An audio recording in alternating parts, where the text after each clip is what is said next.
Hi ho, motherfuckers, it's Larrydoom.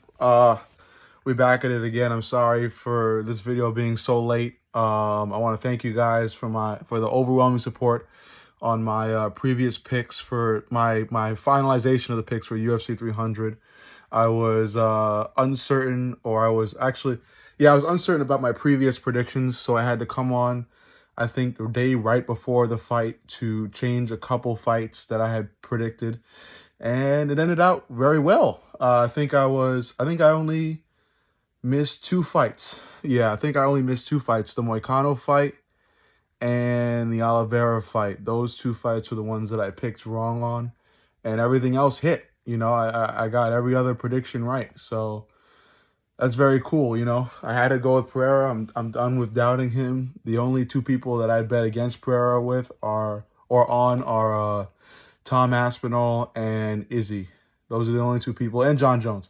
Three people. The only three people I would bet against Pereira with are those three. Everybody else, I'm thinking, are going to end up walking into a left hook. Anyway, UFC 300, spectacular card. Was it like amazing, like one of the best cards ever?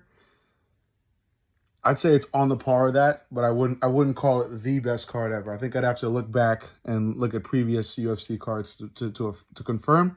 I think it's on par with possibly being the best card ever, but it had a lot to offer, and I was very well entertained at the end of the night. So anyway, sorry I'm so late for this video. This video is supposed to be a run through of all the fights in terms of like my overall reaction, what I thought about the fight, what I didn't like, what I liked, what I think was missing. So let's run through it. Let's see what we can dig up, what we can talk about. If you have any discussion points you want to say, if you disagree with something, I encourage you to comment, man. Like, I'm gonna respond to the comments. I'm gonna look at the comments. So if you have anything to say, if you disagree, let's talk about it, man. I'm here for that.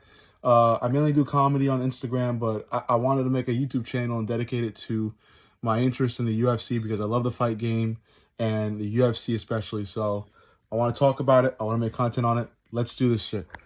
I'm going to start from the beginning to the end. So early prelims to prelims to main card. Let's start with Figueroa Garbrandt. Everybody had Garbrandt winning this fight initially. Not like everybody. There's obviously some people that chose Figgy, like Volkanovski, but for the main part of like MMA YouTubers and other MMA fighters and fans, I saw a great deal of them, and I watched a lot of YouTube videos on UFC 300. I saw a great deal of them, or I witnessed, or I read, or I watched a great deal of them select Garbrandt as the victor within this fight. And I had to disagree because I thought that Figgy was going to win the striking game, and he did have the threat of his grappling, of his submissions, So I didn't see Garbrandt, getting out of that or evading that at all, even though he does have good movement. He is fast and he has good striking. I saw Figgy winning. My money was on Figgy, and I said that Figgy was going to win. And lo and behold, what happened? Figgy won. I'm very happy with this outcome. Once again, thank you for the support on this outcome. But it is what I saw that would happen, and I was overall right, proving many MMA YouTubers wrong. Anyway, Figgy was able to get the submission and win the fight fairly early. I think it was second round. Or it might have been first round. I think it was second. But it was a good submission. Moving on. Bobby Green versus Jim Miller. Great fight, especially for hardcore fans. And what I said would happen, happened. Bobby Green pieced him up, beat him up throughout all 3 rounds, and turned Jim Miller into a bloody pulp at the end of it. And that's what happened. Jim Miller, huge props to him. He's a warrior. He's a fighter. He took all that damage and stood on his feet, would not get TKO'd at all. Fought to the end of it. Huge respect. Absolute legend. But I did know that he is old and he wasn't going to come out of this as the victor against Bobby Green. While I was initially worried at the beginning of the fight because Bobby Green had his hand so low, I was then, I was then overjoyed to see that Bobby Green was moving out of the way of hard rights and left hooks from Jim Miller, and he was able to evade those and then deliver some, devastating shots that would add up the damage on Jim Miller. So entertaining fight, great to see that version of Bobby Green again, because I thought I'd never see it again after he was absolutely mauled by Jalen Turner. So great, very happy to see that. If you have the time, check out Bobby Green's Instagram, because he's posting some pretty weird shit after winning that fight. Entertaining shit, but weird shit. Anyway, moving on to Andrade versus Rodriguez. I selected Andrade out of a whim. I don't really follow MMA, women's MMA fighters that much as the men's, and that's because of my own opinions. If you like women's MMA, that's fine. Watch it. It's entertaining. I did enjoy Holm versus Harrison, which I will talk about later in this video. But as for Andrade Rodriguez, it was all right. Like many women's fights, it was all right. Rodriguez was getting the better end of the striking. She was able to deliver more shots, but then, she screwed herself over when she slipped. Andrade landed up on top of her and held top position for a lengthy amount of time while delivering some striking on top. And then moving into the later rounds, Andrade was able to deliver some devastating strikes on Rodriguez as well, while also taking her down. I think they both ended up back down on the ground again somehow, but I think Andrade was also on top when that happened. So, Andrade came out the victor. I was right on that. Again, out of a whim. Moving on. Jalen Turner, Money Moicano. I had selected Jalen Turner because he's too long, pause, and he's able to reach and deliver some devastating jabs and devastating strikes against Moicano, who is a shorter opponent and wouldn't be able to reach out as far to connect on Turner. So what I saw initially was that Turner was going to land something devastating like he did on Bobby Green and turn Moicano's lights off. That didn't happen. Jalen Turner, it initially did happen though. Jalen Turner was able to connect with a cross on Moicano's face, ultimately knocking Moicano to the ground, defenseless. And what would any sane or competent MMA fighter then do? They would chase Moicano as he falls to the ground to chase that TKO. What did Jalen do? Jalen, being a lazy fighter that I've already been upset with when I saw Turner versus Hooker, walked away. He walked away from Moicano down on his back, being stunted by a cross, by a heavy long cross, and defenseless. He walked away from Moicano, expecting the ref to just fly in and wave off the fight. One of the most stupid decisions I have ever seen in the UFC. In MMA, in the fight game in general, one of the most stupid decisions. I was so pissed, but I tried not to let that show during the live stream because I had gotten the last 3 fights correct. So I was like, this should still be a good night. Yes, I got this prediction wrong. It was very, at a left field because things lined up so perfectly. Turner is a taller fighter. He's able to reach so far out and connect with some devastating strikes. He was able to do so, but then being the dumb, lazy person he is, walked away. I could see the same lazy, not in the cage, not focused attitude when he fought against Hooker, okay? Who was broken in that fight, but stayed with it, remained tough, and stuck with it through the end. In which a tired Jalen Turner was just in there to just to be there till the clock runs out, so he could just collect his money and go. That's ultimately what he is, what it was, because Dan Hooker was finished. Okay, he was finished. He was done. But he got cracked in the head. I think he broke his orbital bone or something, and Turner, I did enough already. What more can I do? This is do enough, man. This is did enough, man. That's what his nickname should be. Jalen Turner, did enough, man. I did enough to win. I don't know why he's not on the ground yet. Because it's not on me to bring him to the ground. He himself has to be brought to the ground because I feel like I landed enough on him. Stupid. I will never be choosing him again in any other fight unless he fights, for some damn reason, Tony Ferguson. Then I'll select Jalen Turner. Otherwise, never selecting him again. Lazy. Next fight. Yusuf Lopez. For this fight, or maybe I got 3 fights wrong. Okay. I think I only got 3 fights. I got 3 fights wrong because I also chose Yusuf. In this fight, I chose Sadiq Yusuf. I was calling him the next GSP, the next featherweight GSP, just because of how dynamic he is with everything he does. I really thought he would be able to beat Lopez. Lopez is an amazing talent. He absolutely deserves to be regarded as a rising star. And I thought Yusuf was going to be able to win. Lo and behold, in the first round, just got his lights put out by the amazing striking of Lopez. I'll be watching Lopez. I'll be supporting Lopez. He has gained a new fan because I wasn't a fan of him before. Didn't really know enough about him to be a fan. I am absolutely a Diego Lopez fan. I look forward to his future fights. Hell, I look forward to him winning the belt. I want him to challenge Ilya, and I want him to beat the effing lights out of Ilya after Ilya destroyed my GOAT, Volkanovski. All right, next fight, Holm versus Harrison. Great fight. I already knew the outcome. We all know the juiced up, full-grown man was going to win this fight. Holm wanted to wrestle for some reason. This is a championship women's boxer that wants to wrestle with the 2-time judo gold medalist Harrison. Some fighters, not everything's there in the head with a lot of fighters. Holly Holm, coincidentally being one of them, just wanted to wrestle and grapple, and I don't know what the hell she was trying to prove.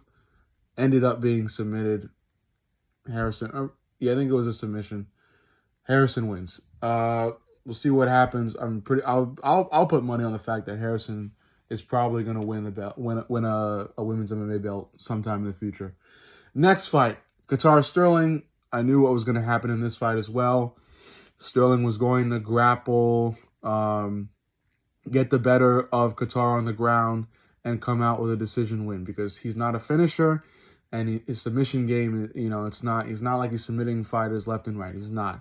He's more of a decision win guy, and that's what he ended up doing, is getting a decision win against Qatar. Props to Qatar. He said in the interviews leading up to this that he wasn't focused on Sterling, and he wasn't, he was only focusing on himself and his improvement, yada yada yada, whatever. You lost. All right, Sterling won. He's on his way up in featherweight as well. We got some great featherweight, talent now in the division. That's going to turn a once subpar weight class into a weight class much like lightweight. That's what I see is going to happen with this featherweight division. Excellent fight. All right, next fight. I want to regard this fight as the Rocky Balboa fight because, and not many people made this type of connection. I want to. Is that, Yuri looked a lot, it was a Rocky moment for Yuri is what I want to call it. He was getting beaten up. This is the Yuri Prohaska Rockets fight that I'm talking about next. Yuri was getting beaten up, chopped at the legs, punched in the face, punched in the body. The striking of Rockets was on point throughout the fight. Maybe if there had been a little bit more power with the striking, Yuri would have been in trouble. It's kind of a slightly embarrassing and inadequate thing of Rockets to have a performance like that because he was connecting, but he wasn't putting Prohaska's lights out, and it may show you don't know what to really give props to. It could be Prohaska's chin, or just could be Rockets' power.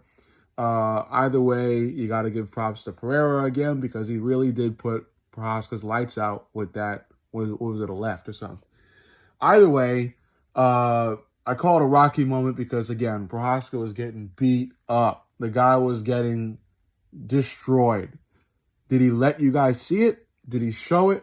No. So who's to say it really was getting destroyed? He was really tough. He had the energy. None of the leg kicks, none of the striking to the head seemed to be a problem for him. And then lo and behold, eventually, Yuri dips, throws something long at Rakic's face, knocks him out, puts Rakic on skates. He's bouncing around like a damn idiot with half his head up in there. He's bouncing around, doesn't know where the hell he is, loses his balance. Prohaska grabs hold of his body, throws him to the floor, and TKOs him with ground and pound. Excellent performance from Yuri. He has the heart. Does he have the defense? Not really. Oh, fuck. He doesn't have the defense. Not really. You know, that's going to prove an issue if he's trying to go challenge Pereira again or challenge any other competent light heavyweight.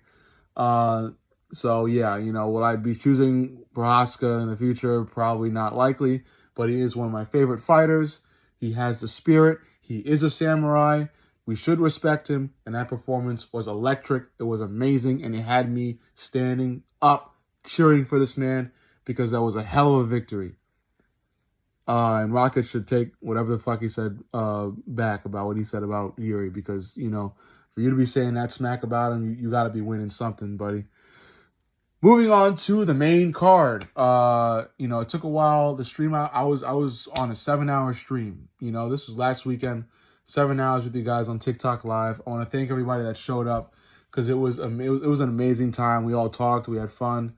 Great time. I have been doing that for the past 10 UFC events. I'll be doing that, you know, from now on. I want to really just go live with you guys. I want to move it to Twitch too and just discuss the fight. I might even do YouTube Live, but I just want to discuss the fight, hang out with you guys. That's what I've always wanted to do. And I'm very happy that I get to do it. Anyway, moving on, and I'm glad I'm getting this video out finally. Oliveira Tsukarian. This is on the main card finally. You know, this is the third and final fight that I got wrong on this card, and I was very disappointed in Oliveira. Being an Oliveira fan, it was a tough fight to witness. Even though Tsukarian didn't submit Oliveira, it was very much showing glimpses of Oliveira Makhachev, in which Oliveira just doesn't do well against, you know, those Eastern European, Russian type fighters, man, especially the wrestlers. He's just getting embarrassed in there, as much as and it was different too, because Oliveira didn't put on, maybe if he had put on more of a striking performance, and I've heard some MMA YouTubers say this, if Oliveira put on more of a striking performance, he would have came out the victor. I want to agree with that because Oliveira is very good with the striking when he wants to be. And in certain fights, he will actually come out and start heavy and start energetic, come out with some flying kicks and shit like that, you know, like flying kicks to the head, flying knees, throwing punches early. And we just didn't see that. And I kind of knew, I didn't know. I had a feeling that Oliveira was going to take all this talk and all this, you know, all these interviews that Tsukarian has done and all the Tsukarian fans and all of his last fights. He was going to take this all to heart, and it was going to end up weighing down on his performance, which it ultimately did. Oliveira came out, and he didn't come out swinging. He didn't come out energetic. He came out careful, okay? And while it may be smart to do that, you know, if you're a fighter in the fight game, it may be smart to, you know, not rush into things so much and be careful and try to time your movements well. It may not work out for you in certain fights, especially in a fight like that with two men like that have different skill sets like those in Oliveira and Tsukarian. It was a very frustrating fight to watch because, again, he was careful. He was being taken down. He was being dominated. Yes, Oliveira got 3 or 4 submission attempts. Did he actually finish any of those submissions? No, not at all. Not one bit. Tsukarian deserved the W. I said he was going to get the W at the end of the fight because that's just what it was, okay? If Oliveira won, it would have been a robbery. It wasn't a robbery in Tsukarian's case. I'm surprised that one judge even voted, or not voted, but selected Oliveira as the winner, because it's not the case. Oliveira was embarrassed in there. Now, Lucas Tracy said it best, one of the other MMA YouTubers, that this is just devastating for Charles because it's now a couple steps back. You know, yes, Charles did take a couple steps back after being defeated by Islam. These are some like another few steps back, man. This is even more steps back. Yeah, you lost. Yeah, you lost the decision. Yeah, you had a couple submission attempts. Yeah, you looked relatively good in there. This is a bunch of steps back, dude. Because now, trust me, there's a long line of fighters waiting to fight Islam. All right, and it's Ramadan. He's got to wait, but there is a long line of fighters waiting to fight Islam. And buddy, you're not even at the end of it. Okay, you got to wait a couple days to join it. All right, so that's the sad truth with Oliveira. Congratulations to Sakarian. I don't like dude, but he still was able to get the win and whatnot. I don't like him. He seems to be a loose cannon. He tried to fight a fan on his way to the octagon when he was coming up, when he was making his walk for this fight. He seems to be a little dumb, a little daft, a little like something's missing in the head over there, buddy. So I don't like him. I don't like the dude. But he had the balls to go in there and fight Oliveira. So, props to him for that. I hope Islam or somebody he fights next just knocks his lights out, because I don't think he's that good. I think he's got good grappling. I think he's got good work ethic. He's a strong guy. He doesn't have the fucking striking. He had enough of it to beat a scared and worried Oliveira. But I don't think he'll have enough of it to go, punch for punch with Islam or Poirier, or even Holloway. I think all three of those dudes just knock Sukarian's lights out.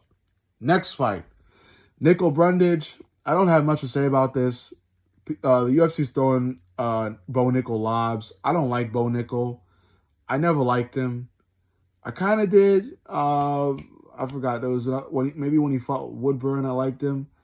Because it just, like I was buying into the hype, but now it's like, I feel like the hype is just bought itself, like the hype is bought and paid for by the UFC. They're throwing this guy lobs. They're trying to build his hype, and then putting him on the main card adds insult to injury. Very upset about it. What the fuck can you do? The UFC is a corporation, and it's not like you, me, or anybody's going to come up to that corporation and just change it on, with the snap of their fingers. I hope Bo Nickel ends up fighting somebody competent soon and then gets his lights turned off. Next fight. The best fight of the card. Said to be the best fight of the year, and I want to agree with that. This is so far the best fight of the year. Perhaps the best fight in UFC history. Gaethje versus Holloway. What can I say? Amazing fight. Amazing fight. I have been saying it, and maybe I'll clip this and put it into another video as well. Or maybe I'll talk more about this fight in another video. I've been saying it since the fight was announced. Holloway is going to win. He has the better striking, and this fight is not going to the ground whatsoever. Holloway is going to win. He's going to piece up Gaethje and turn his lights out. What happened in the last second of not one round of the fight in general? Holloway connects on a right hand, right on the nose of Gaethje, turning him off. Perfect ending to a perfect fight. Amazing. This has turned Holloway into an even bigger star, and it's garnered even more respect for Justin Gaethje, who didn't have to immediately defend his BMF belt, but chose to for the fans. Big up to Justin Gaethje. Big respect to this guy. Big respect to Holloway. Two of the most entertaining fighters going at it in the cage. Fist for fist, punch for punch, kick for kick, until the very end, in which Holloway turned Justin Gaethje's lights out. And respect to his parents. A lot of people are posting a video of his parents reacting to it. Leave them alone. This is a tough enough sport as it is. To be recording parents and their reactions it's disgusting. Final two fights on the night. Thank you guys. Thank you for being with me for this long. I know it's like the 25th minute, but I have so much to say about this whole card. This incredible card. Zhang Li against Yang Jianan. Good fight. I pictured Zhang Li taking Yang Jianan out of that fight early, but I think the main takeaway from this fight is that we all have a new respect for a certain female fighter by the name of Yan Jianan, who came in there, and while she did want to keep the fight off the ground and on the feet where she was the best at, she was holding her own on the ground as well.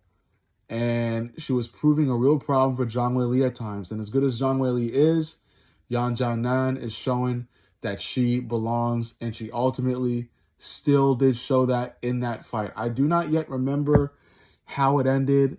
I don't think it went. I think Zhang Weili finished it earlier. I'm trying to remember. I don't think it went to the decision. I know Zhang Weili won. I don't know if it was by submission. I think it was by submission. But, you know, that just goes to show how good, how great, how legendary Zhang Weili is, because she truly is that. And I've been saying that in previous fights, that she is just amazing, and she will be in the Hall of Fame, and she deserves all the respect and praise she gets.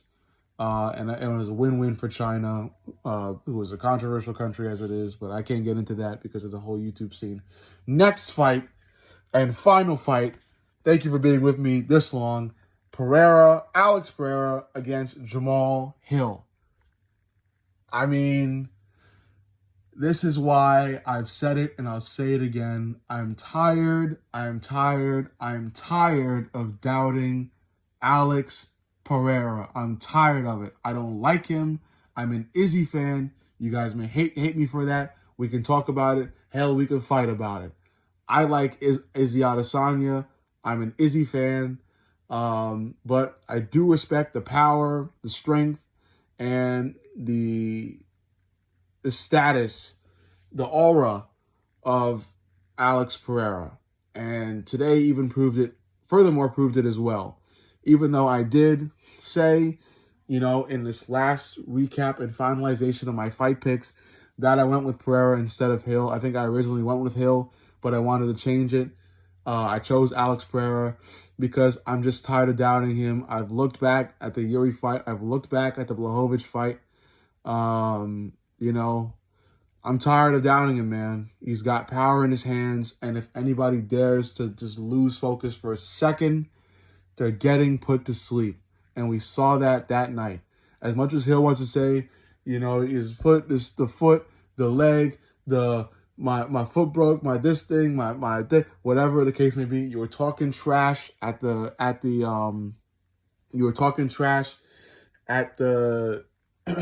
the damn what's it called? I'm even losing focus. I'm getting so excited about this fight.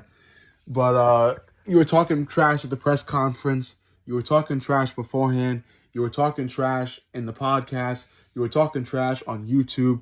You were talking trash on the interviews. And props to you. You're trying to sell a fight. I understand that.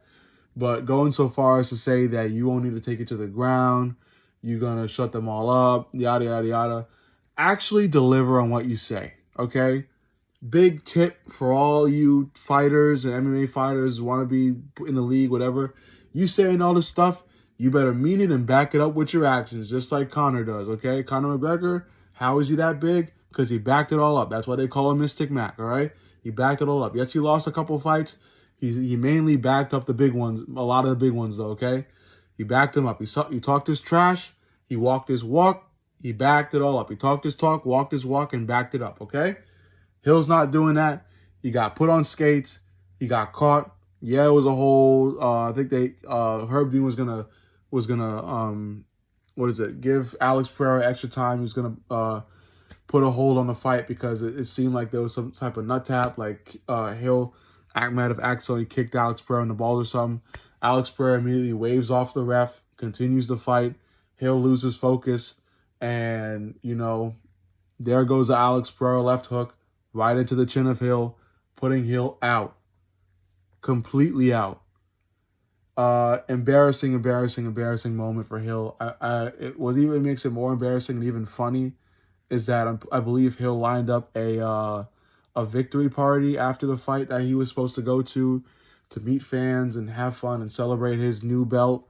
He did still end up going, which makes it even more embarrassing. Just really sad. You know, sad to be a Hill fan. I'm glad to say I never was a Hill fan. I selected Hill because I wasn't really comfortable still with um, Alex's, concrete stability in light heavyweight. I was still unsure if he was really feeling and fighting like a light heavyweight fighter yet. And hell, he's even entertaining the idea of moving on to heavyweight soon, which I think immediately might take him out of GOAT status. Even if he does win 3 belts, you got to rack up some defenses too. So, he'll be the first to win 3 belts in 3 different weight classes, but I still think, it doesn't put him, next to John Jones or GSP. So, yeah. Anyway, what happened. I called it from the beginning. Hill wanted to play dumb, wanted to lose focus, and place his chin right in the line of fire for Alex Pereira, the famous hooks. And what happened, man. Before that, Hill was doing pretty well. He was going bar for bar on the leg kicks, punch for punch, with body strikes. He was doing it, man. But in the end, it went as well as Alexander Volkanovski versus Ilia Topuria went, where you saw the fighter that you thought would win holding out, doing just enough to stay out of the line of fire of their opponent's devastating striking power. And after a round or two, or maybe after a couple minutes, you start to see that not really work. You see that dangerous fighter moving into where they're most comfortable, and before you know it, lights out, they win, they get a belt. That's what happened. Yeah, ultimately, congratulations, Pereira. Now we get another fucking few months of little annoying, stupid kids screaming Chama and shit. Great job. Anyway, all in all, good fight, entertaining fight, and I think Gaethje Holloway really, really made this fight legendary. There were definitely some entertaining moments, especially between Prohaska and Rakic, or Yusuf and Lopez, even Green and Miller. Heck, even Figgy and Garbrandt. The submissions at times are very entertaining as well. And Pereira Hill as well,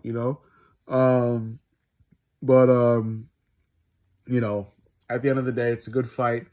I got a lot of other MMA stuff to cover. I'm already hitting the 32-minute mark with this video.